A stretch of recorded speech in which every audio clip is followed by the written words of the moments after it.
за македонските работи со примариус доктор Јордан Пачков и Лазар Темелков.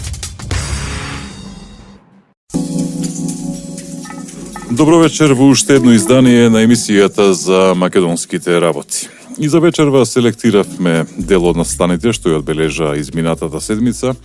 Може би не најважните, но секако доволно интересни за со нив да ве задржиме на фреквенцијата на Радио Слободна Македонија, следејќи го најновото издание на емисијата за македонските работи. Добро вечер за доктор Јордан Пачков, постојан соработник во овој радиопроект. Добро вечер на сите, добро вечер особено на оние кои што се наоѓаат пред своите радиоприемници, ако може така да се каже, се на брановата должина на Радио Слободна Македонија и вечерава ќе не следат во емисијата за македонските работи. Ќе почнеме со една тема која вам ви е блиска, барем според професијата. За честија барањата, господине Пачков, барање од пациенти, од граѓани, од поединци во име на политички партии, невладини организации, експерти во здравството, здравствени работници и така натаму за употреба на канабисот во медицински, значи лекувачки цели. Добро е, мислам, тоа што почна да се водат и дебати и се чини дека настојчивоста за зелено светло за канабисот станува се поголема и пореална. Реков, вие сте лекар, ако ги земеме предвид искуствата на голем број земји од Европската Унија во поново време и на две земји од соседството, тогаш ме интересира вашето мислење колку дејствата на овие опојни средства се корисни или може да бидат корисни во медицински цели. Така. Канабисот или поточно речено на латинскиот целосен назив да го кажеме, тоа е канабис сатива, попознат во стручните кругови, инаку во народот станува збор за индиско конопје или уште попознато под називот марихуана, отсекогаш било во фокусот на интересирањето од многу причини. Сега повторно кај нас е, не да кажам пуштен како некој провен балон, дали треба да му се даде значение, големо значение на лековитите дејства на канабисот сатива или марихуана, кој што на некој си начин всушност и не доведува во една на моменти и голема заблуда, дали на вистина опојната дрога марихуана, како што важи во жаргонот и во сленговите помеѓу корисниците на опојните средства, може да се користи и како и за во тераписки цели, значи како лек. И тогаш веднаш се надоврзуваат на искуства од поединци, од група луѓе кои што наводно, користејќи го канабисот, се излекувале дури и од најлошите болести, пред се мислам на маргините заболувања. Еве ќе дадам свој придонес, скромен придонес токму во дебатирање на оваа проблематика, се со цел на пациентите, на оние кои што на вистина сакаат да пробаат, ако може така да се каже, на оние кои што им го препорачуваат, оние кои што тоа веќе го искусиле во својот живот и така натаму, дека има некои допирни точки во тоа дека самиот канабис или делот од ова растение може да се користи но не како лекувачко средство, туку како средство кое што помага во симптоматскиот дел на заболувањето или третмани на симптомите на поедини заболувања. Уште нешто да кажам за канабис сатива, земајќи во обзир дека тоа е растение и од него се користи семето, се користи плодот, се користат лисјата и така натаму и така натаму. Не сакам да ја подигам тензијата која што може да предизвика еуфорија, особено кај тие преврзаници на користењето на канабисот како лекувачко средство, затоа што исто така морам да кажам дека семето, особено семето на канабисот, содржи многу протеини, содржи многу антиоксиданси, содржи цинк, содржи железо, содржа лековити супстанции кои што му се неопходни да се внесуваат на самиот организам. Тоа е семето. Маслото кое што се добива од канабисот сушноста се употребува и тоа е она, како да кажем, мамка која што ги тера луѓето и не можеме да водиме разлика дали да го канабисот е сушна опојна дрога или е терапеутско средство кое што во вид на медикамент може да се користи и да се употребува и во законски се разбира и во Република Македонија. Затоа што маслото не предизвикува зависност. Во маслото ја нема она психотропната субстанца ТЦХ, која што всушност е она опојната, која што велиме и која што го разликува канабисот оние кои што употребуваат и стануваат зависници и оние кои што го требат да го користат како терапеутско средство. Односно лекувачко, се извинувам, средство. Не случајно, значи, и добро е тоа што потегот, го поздравувам потегот на Министерството за здравство на Република Македонија, кој што направи неколку дебати, меѓу кои што е она познатата, одна последната, во кое што всушност беа вкорпорирани стручњаци пред се, медицински лица, пред се мислам, доктори од терцијарната медицина, потоа беа вклучени фармацеути, голем број на фармацевти, и беа вклучени и граѓанскиот заинтересиран сектор, невладени организации и така натаму и така натаму. Каде што се слушна од секого искуствата и познавања до каде се е постигнато и дали навистина канабис сатива која што во Република Македонија има дури легислатива за незина употреба, но не како лекувачко средство, туку како средство со кое се третираат симптоми. Мора да разликуваме сега. Симптом е едно, болест е друго. Значи, секој симптом не значи болест. Симптом е фактички дел, односно знак за некоја болест. А го има, например, да кажеме главоболката. Главоболката е симптом, ама главоболката е составен дел на многу болести. Мислам дека бев јасен. Сега, значи, поентата во што е? И Република Македонија е подписничка на овие конвенции кои што ги донесува Организацијата на Обединетите нации, што значи да е подписничка на тие конвенции, меѓу кои и дури 13 европски земји или членки на Европската Унија, кои што канабисот го користат како средство, терапеутско средство во фармацијата, односно при третирање на некои заболувања.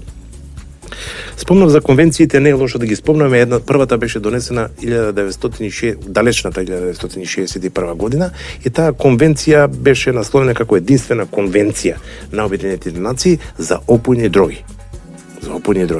Втората се донеса после 10 години, значи 1971 година, и таа беше во врска со психогените субстанции, и третата, што е најзначајна, тоа е донесена 1988 година, каде што се забранува, значи не е дозволен прометот на и психотропните субстанции, употреба на психотропни субстанции. И Македонија е подписничка на тие сите конвенции и како таква таа и има легислатива во која што ги третира. Кога зборуваме за канабис сатива, значи се користи во лекувачки цели во Република Македонија, тоа нека знаат сите, но само за 3 симптоми кај одредени болести. Вие сте слушнале за мултиплекс склероза, многу тешко заболување. Еден од симптомите е и мускулниот спазам, мускулното грчењето на мускулатурата што го предизвикува болест. Тука канабисот може да помогне, односно се третира, тој симптом се третира со канабис сатива. Потоа при болките од централен тип се користи и третиот симптом каде што се третира со канабис сатива, тоа е при некои заболувања на мочниот меур. И ништо повеќе и ништо помалку.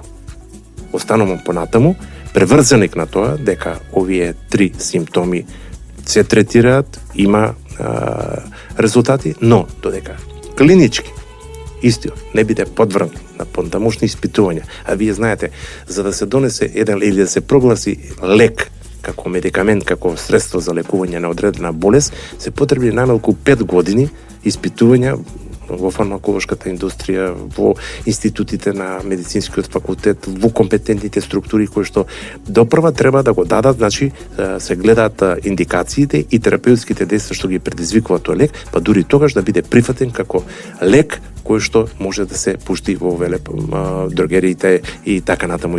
И да се препишува на рецепта оние кои што идат на рецепта од лекарите овластени од Министерството за здравство. Уште малку ќе останеме на оваа тема, макар што досега ни одзема скоро 10 минути.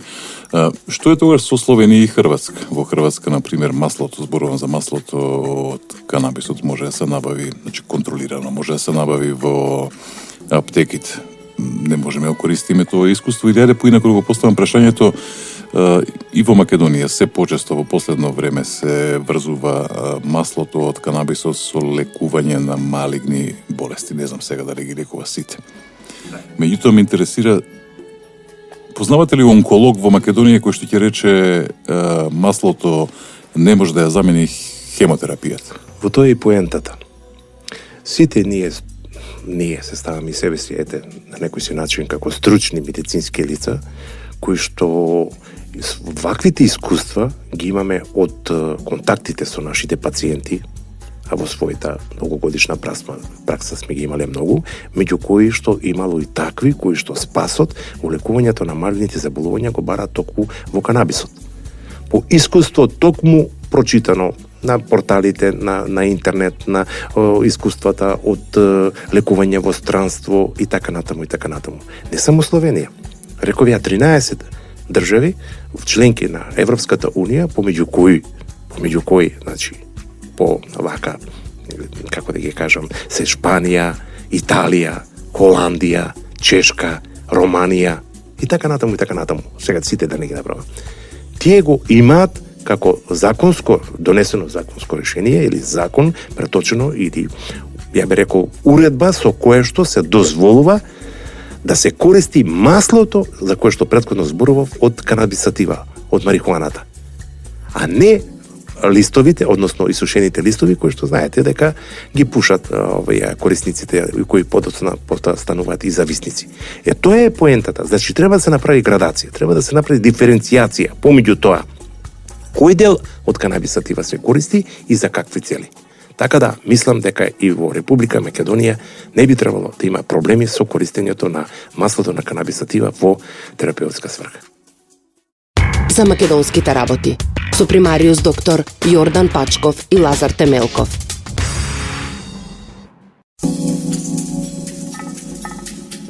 Господин Пачков, да се преминеме ние нашите редовни теми, тоа е политиката. Се чини дека се случи нов инцидент на македонската политичка сцена и повторно од страна на техничката министерка за труд и социјала Фросина Ременски. Се уште не стигна реакциите по незиниот минатонеделен потек, а на повидок е нов скандал со градинката во Врапчиште.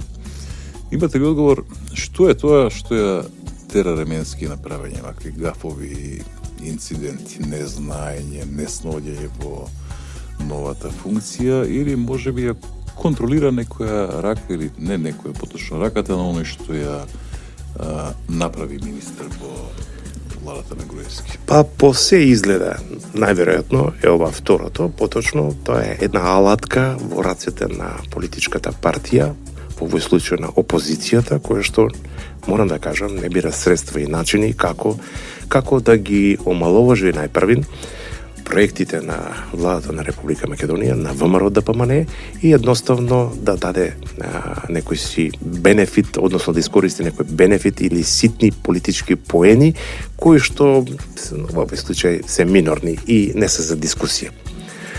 Не верувам дека Фросина Ташевска Ременски дека не е интелектуалка. Не верувам дека таа всушност не може да ги свати или пак не може да се справи со задолженијата кои што, да не кажам, преку ноќ и беа дадени како прв човек или технички министар во владата на Груевски по договорот на пржино. Може би некоја неумешност или неснаодливост која што се должи на неискуство во раководење со вакви ресори. Извинете, ама секој министерство е многу висока институција, државна институција.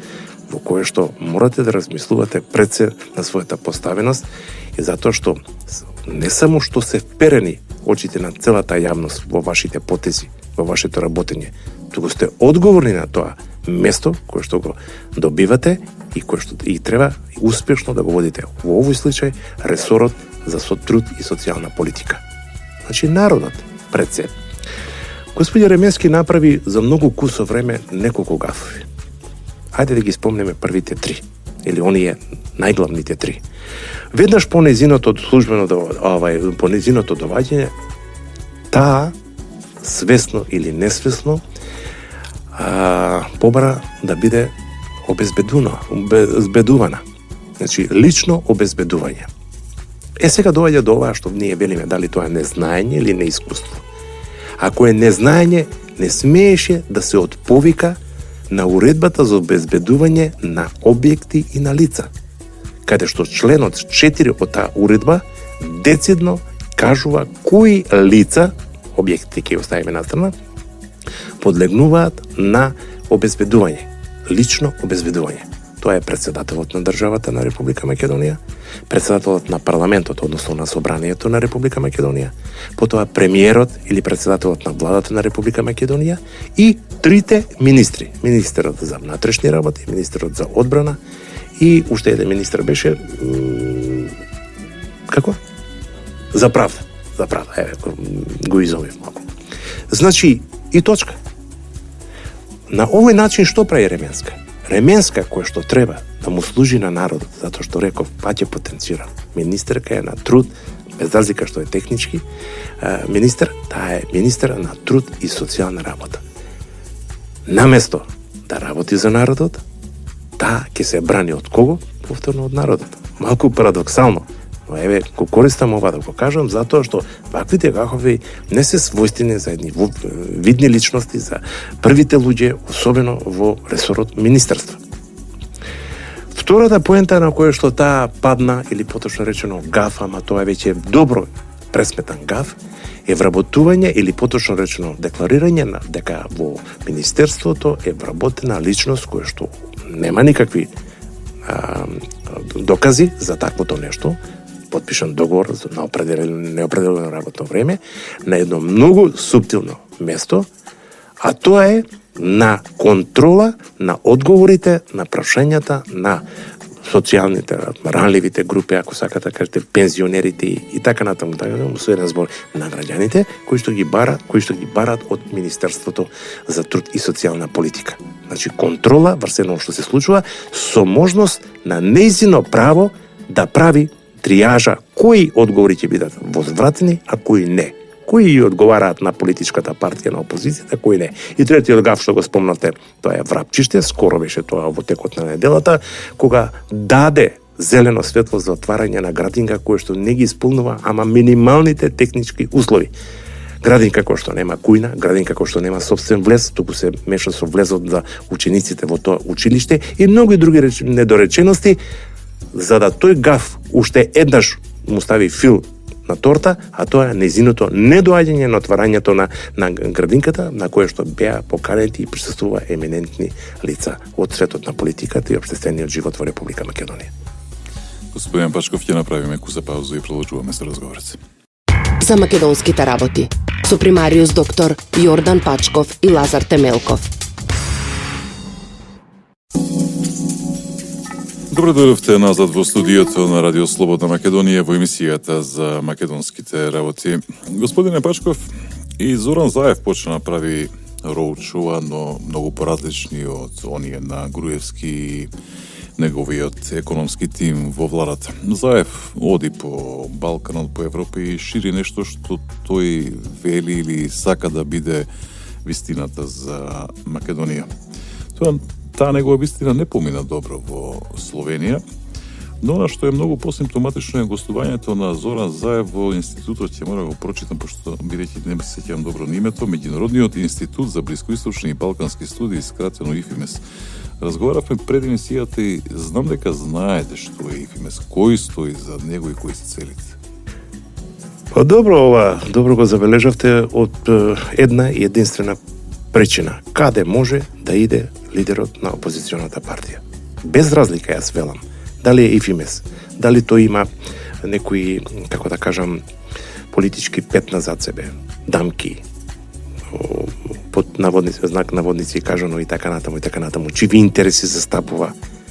Иако не само македонската јавност, не знам македонската јавност колку е запознаена, но во земјите во окружување, во оние кои што се работувале токму со овој институт, всушност знаат за кого станува збор. И не е чудо што таму отишол да ја зборува вистината за Македонија, на неговото роуд-шоу, условно кажано, од проста причина што таму во тој институт доваѓаат или едноставно како лајт мотив им се луѓето кои што имаат сомнителни кариери политички. Еве ќе спомнам само една личност од бивши југословенските простори, а тоа е еден соработник на ОЗНА, кој што всушност беше еден од најголемите противници на осамостојувањето на републиките, односно распадот на бившо југословенската заедница. И со тоа е кажано се. Ама Заев не беше прочитано од македонците, тоа не го кажа ВМРО. Зборувате за Будимир Лончар? Да, Будимир Лончар. Не сакам да го спомнам, али ете ви. Нема, го спомнаа други по медиуми го влече, а не ние. Јавна тајна. Значи, не сакам да предизвикувам, односно да наливам некои си бурни контрадискусии и така натаму. Се со цел дека нема допирни точки со нас, но во секој случај тоа е стилот на таа ефимес, која што всушност е добро позната, особено на словенечката јавност. Згоре на тоа, тие информации дека Заев е прочитан и во Словенија, ни ги испрати или поточно речено, ги имаше нотирано на своите страници, како сакате гласилото или магазинот Репортер, кој што е едно од најтиражните списанија во Република Словенија, кој што има најголем број на читатели и кој што ужима голем авторитет. Многу врвни новинарски пера работат за овој магазин. И сега имаме две работи. Заев го окарактеризуваат или поточно речено го представуваат како човек кој што е лидер на опозицијата, ама кој што опозиција со насилни методи се обидува да ја урне легитимно избраната власт во Република Македонија. Еден цитат, ако може така да се каже. Потоа, дека истиот тој, Заев, има зад себе некои работи кои што не се својствени на еден политички лидер. Му ја спомнуваат патронството или поточно речено аболицијата на неговиот политички ментор Бранко Црвенковски. Па се зборува за тоа дека тој Заев исто така како еден лидер на опозициона, без разлика опозициона партија и така натаму кажува невистини, пред се алудира на неговата посета во Израел и што седне се изроди од таа посета и така натаму. И многу работи кои што на македонската јавност, особено на опозицијата и многу добро познато. Згоре на тоа, за да сликата биде многу почиста, тие кажуваат, односно откриваат некои работи за институтот ИФИМЕС. На нас ни е добро познат тој, ако се сеќавате, јас сум инволвиран во политичките настани во Република Македонија, па ето така, како селичка некој ми светнува, тој ИФИМЕС, кога правеше анкета за СДСМ во Република Македонија, за изборите кои што предстоја во 2011 година, излезе со податоци, анкетни податоци, во кои што велеше дека разликата помеѓу ВМРО, ДПМН и СДСМ е само 3%. Тој истиот ИФИМЕС промаши за 40% анкетни податоци на кандидати во Републичкото собрание на Босна и Херцеговина за поединци. Тој ИФИМЕС, така велат овие од Репортер, пошто ги читав, велат дека тие всушност не вршат никаква како се вели анкета и не на 1000, 1100, 1200 испитаници, туку едноставно ви даваат резултати какви ще си ги сакате. Ке си нарачете анкета, ке си платите и ке добиете резултати кои што по мерка и мерак на вашата партија или на вас лично и така натаму. Сметајќи дека некој ќе се налепи на тие бројки? Значи, Тоа е тоа. И еве Заев нашол, значи, можност каде да својата вистина за Македонија, која што овдека немаше некој помин, ако може така да се премине во македонската политичка јавност, немаше некои бомбастични одобрувања, прифаќања и така натаму. Истата, всушност, донесен спуштање на неговиот рейтинг, за кој што мислам дека нашата јавност многу добро знае. И затоа велам уште еднаш, вред е тоа да се оди, да се прават тие рошува, да се збираат поени и така натаму. Кога е во прашање Република Македонија, некои работи ќе мора да се стават на кантар и да се види што е за пред странската јавност, што е за македонската политичка јавност. Кога сме кај Заев, господине Пачков, за него од минатата недела се врзува еден феномен досега непознат во Македонија барем, а е поврзан со падот на личниот рейтинг од дури 30%. Ме интересира, што е тоа што треба да направи еден политичар, или пак да не направи, за да си ја помножи со нула собствената политичка иднина? Знаете што е тука парадоксално? Тоа што како политичар треба да внимавате на потезите што ги подготвувате, да направите една голема анализа на таквото нешто, да користите институти кои што ги прават анкетите, кои што се познати, чии што резултати се некаде плюс минус 2 до 3%. И едноставно тоа да го носите после како главен белег на политичката кариера која што ја правите во текот на своето обстојување. Ето как Заев прави грешки во чекори и си става епитети као насловите кои што сте имале можност сигурно да ги прочитате во некои дневни неделници и неделници во Република, пишени медиуми, електронски медиуми. Заев за Гинис, алудирајќи пред се дека и покрај 20 милиони фрлени во антикампањата, ако може така да се каже, против ВМРО да помне, преку владата на Република, против владата на Република Македонија, преку институтот Собрание, преку институтот судство, преку институтот како се викаше, третиот институт го забрави, тоа е третата извршната власт на Република Македонија, тој направи гафови кои што понатаму се резултира со падање на рейтингот. Неговиот рейтинг од истата, тоа е Американскиот интернационален републикански институт, или скратено ИРИ, анкета која што беше направена, мислам, некаде во јуни месец, која што после само 4 месеци направи втора анкета, компаративно, споредбено меѓу тие две анкети, Заев од 7% колку што ги имаше во јуни, за само 4 месеци падна на 5 мизерни проценти. Што зборува тоа? Што зборува? За само 4 месеци.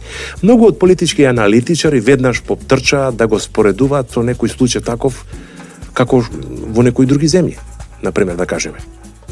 И веднаш ја искористија премиерката, бившата премиерка на Украина, Тимошенко. Јас не би се сложил со тоа. Зошто? Нема место да се споредува Заев со Тимошенко од повеќе причини. Прво, рейтингот, иако и двете анкети и за Тимошенко и за Заев ги работеше Републиканскиот институт, Американскиот републикански институт, меѓународен институт. Зошто? Затоа што Тимошенко имаше 34%, за да и падне рейтингот на 24%. И време трајањето, знаете кој беше? Тоа не падна наеднаш, туку постепено во текот на цела година. Кај Заев имаме само 7% мизерни, паѓа на 5%, тоа некаде околу, прорачуна математичарите, тоа е некаде околу 30% или 29% поточно, и тоа за само 4 месеци. И има уште една разлика. Тимошенко кога загуби рейтингот од позиција премиер, Заев не ни привирисал до премиерско место. Така е. Значи, што значи? Што значи кој има 5%? Јас ги гледав тие те имаат предпоставени некои лидери на другите партии и мислам дека Бранко Црненковски тука, иако не е активно во политиката, или така ни се чини, и тој има некаде 3 до 4%.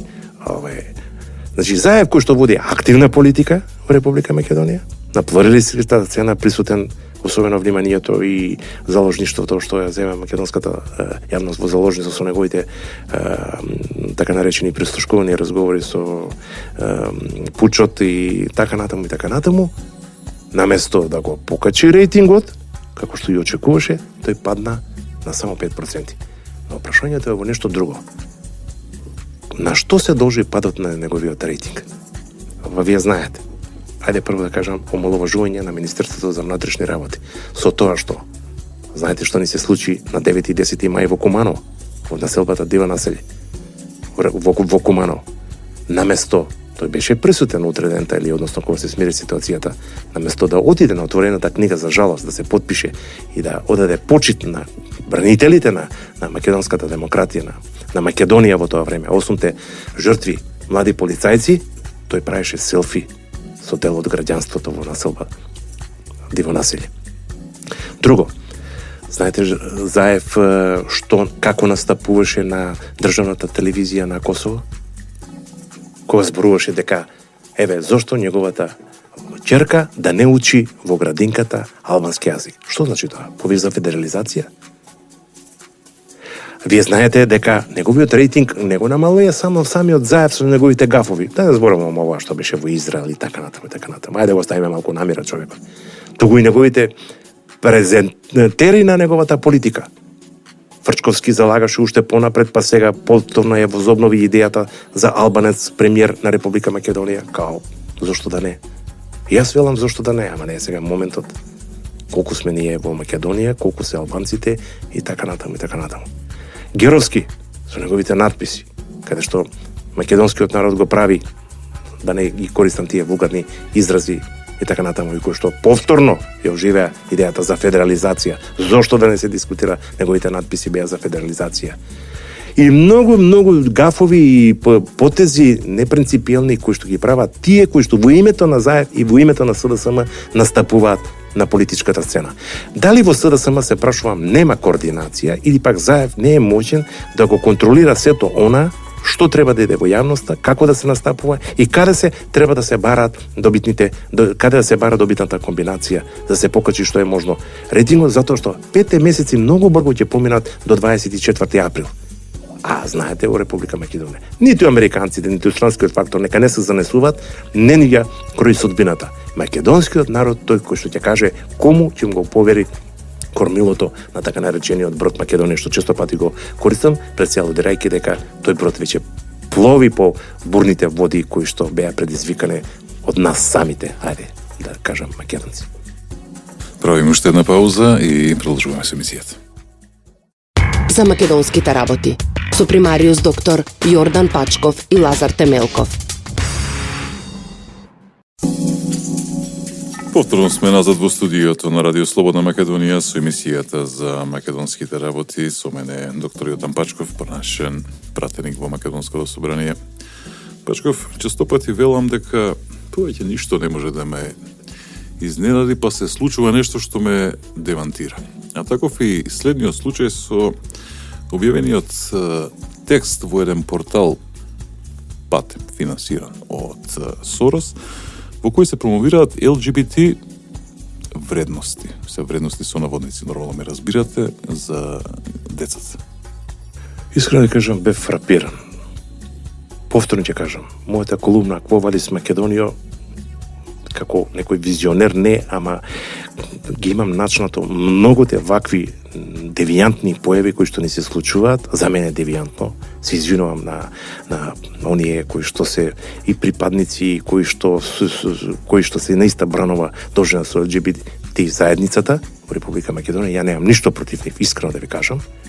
Но ова што некој со сила ги подрива темелите на фундаментот кој што всушност на државата, а тоа е семејството, оди до такви работи каде што сега се обидува да ја вкорпорира, да ја вклучи најневината, ако може така да се каже, категорија, а тоа се малите човечиња, како тие што ги викаат, а тоа се децата. Ќе ве молам, порталот Окно МК, чишто собственик е Никола Телевски, настапува со фаворизирање на вредностите, под наводници што велите вие, на LGBT заедницата во кое што сега ја вклучува и педерастијата. Со рекламирање или на некој си начин презентирање на книги кои што зборува за такво не. Под изговор, зошто детето да биде да се срамува од својата определеност и на детето треба да му се појасни зошто се разликува од другите, не баре хетеросексуалците се глупави, се извинувам на изразот, се неписмени и така натаму, да се фаворизираат овие кои што припаѓаат токму на оваа заедница.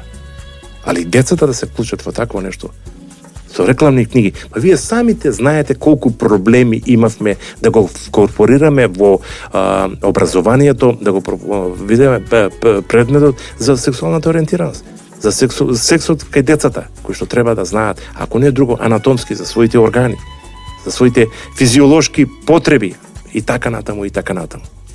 Вие знаете колку големи проблеми имавме веронауката да ја внесеме во образовниот систем. А сега, како гром од ведро небо, не е ова гром од ведро небо, има вакви обиди многу подобно, ама да се нафати на најранливата категорија, ако може така да се каже, на децата, ова е нонсенс. Ова не е за дискусија. Мојот коментар е лудило, искрено да ви кажам, катастрофа и налудничевост од страна на тие што го пропагираат таквото нешто.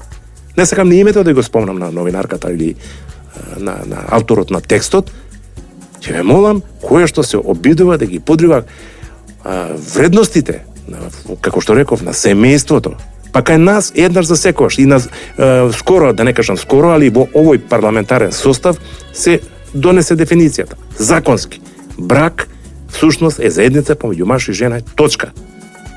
Тоа што се случува во Франција, што се случува во другите западни држави, нас не интересира. Кај нас се уште важи тој закон. И немојте,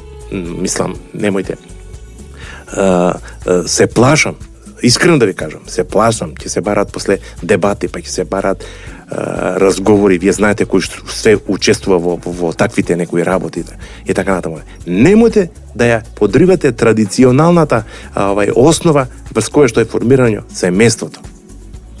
Има текстови таму, искрено да ви кажам, не знам, можеби не сте го читале, во кое што девојчето е засегнато и на подсмев од пријателите, од другарите, од соучениците, затоа што не знае што е тоа лесбејка. Ќе ве молам, одговор знаете на тоа прашање како беше? Читав, да. Ќе ви одговори вашата баба, која што веќе живее со својата партнерка 20 години. Ќе молам. Не сакам да дискутирам за вакви теми, искрено, намерно во концепцијата на емисијата го ставив ова прашање од проста причина што мора да се створи некој поголем одбранбен систем, затоа што ова што се навестува не е нарно. Горет Пачков, мислам доволно за оваа тема, кој сака нека отвори, нека чита. За крајов на емисијава да се придвижиме полека кон актуелниот политичко-партиски тек во Македонија. Огромен е интересот на граѓаните да дадат идеја за програмата на ВМРО-ДПМН. Што е тоа што ги мотивира луѓето да си го напуштат сопствениот комодитет, па да земат дел од авторството на програма на политичка партија? Значи, прво да кажам дека ова е идеја на лидерот на ВМРО-ДПМН, председателот на ВМРО-ДПМН и неговиот стручен тим, да се направи обемна, издржана и пред се корисна програма со која што ќе се настапи на предстојните вонредни четврти поред парламентарни изнудени избори на 24 април 2016 година. Всушност, на некој си начин, ова е нешто веќе видено, земајќи во обзир дека самиот премиер, покрај род шоута кој што му ги префрлаат опозиционите партнери во странство, имаше и многу повеќе со граѓаните на Република Македонија. Неговото присуство од ден на ден со граѓаните ствараше само една поголема доверба и договор со народот, затоа што на крајот на краиштата владата на Република Македонија е поставена да му служи на народот, а не народот обратно да постои заради владата да има работа. Значи Никола Груевски и стручните тимови кои што ги определи имаат за цел покрај отворените пунктови за давање на идеи од граѓаните каде што можат пат на писмена форма да ги дадат. Отворена е и портал, односно сајт на интернет, во кој што може преку електронски пат да се испратат на дотичната адреса. На крајот на краиштата и преку требините, кои што веќе почна, мислам дека првата беше требина во Битола, Прилеп, Кривогаштан и така напоред сега ова Штип и сите градови, поголеми градови, места ќе бидат посетени од стручни тимови кои што ќе зборуваат, односно ќе ги сумираат, ќе ги прибираат идеите од граѓаните. Но оној кој што разбира и на оној кој што му е јасно и повторно, значи како лајт мотив, не него, како експонент на целата програма ќе биде граѓанинот на Република Македонија. Тоа е во фокусот на интересирање. Неговата идеја, идејата на неговиот сосед, на неговото дете, на неговот комшија, на неговото обкружување, најблиско и така натаму. Зошто? Јас не знам со какви проблеми се соочува Битола. Не знам со какви проблеми се соочува Ново село, Дојран, да кажам некои подалечни места. Али многу добро знам со кои проблеми се соочува Куманово, затоа што доаѓам од таа средина. Со кои проблеми се соочува мојата месна заедница. Мојата идеја, а такви ќе ги има многу, за првите 2-3 дена беа над 1500-2000 идеи. Сега е веќе недела дена како почна тој проект, има преку 4-5 Да не знам, не сум ги сумирал оние кои што дошле по електронски пат и така натаму и оние кои што ќе се изродат од овие трибини. Значи, огромна маса. Веднаш да не се доведе населението во заблуда. Сите тие идеи нема да бидат остварени. Сите тие ќе бидат, секоја ќе биде оптимално обсервирана од страна на стручните тимови и во својата издржаност ќе влезе во програмата. Очекувајте, ова е гарант на една обсежна, обимна, но квалитетна програма со која што ВМРО ДПМН ќе настапи во името на граѓаните на следните избори. Господине Пачков, времето ни измина, ви благодарам за уште една емисија. Ви благодарам и вам. Мислам дека овој пресек што го направивме во текот на збидувањата настаните на политичката и општествена политичката клима во Република Македонија ќе најдат интерес и кај слушателите. Се со цел ги избравме овие теми кои што го заслужија својот фокус на внимание. Се надевам дека има уште некои кои што ги запоставивме, но затоа потоа. Почитувани, ја следевте емисијата за македонските работи. Јас сум Лазар Темелков, уредник и водител, главниот говорен уредник Дејан Андоновиќ, продукција Радио Слободна Македонија. Денеска е недела, 29 ноември 2015 година. Ви посакувам пријатна вечер. За македонските работи со примариус доктор Јордан Пачков и Лазар Темелков.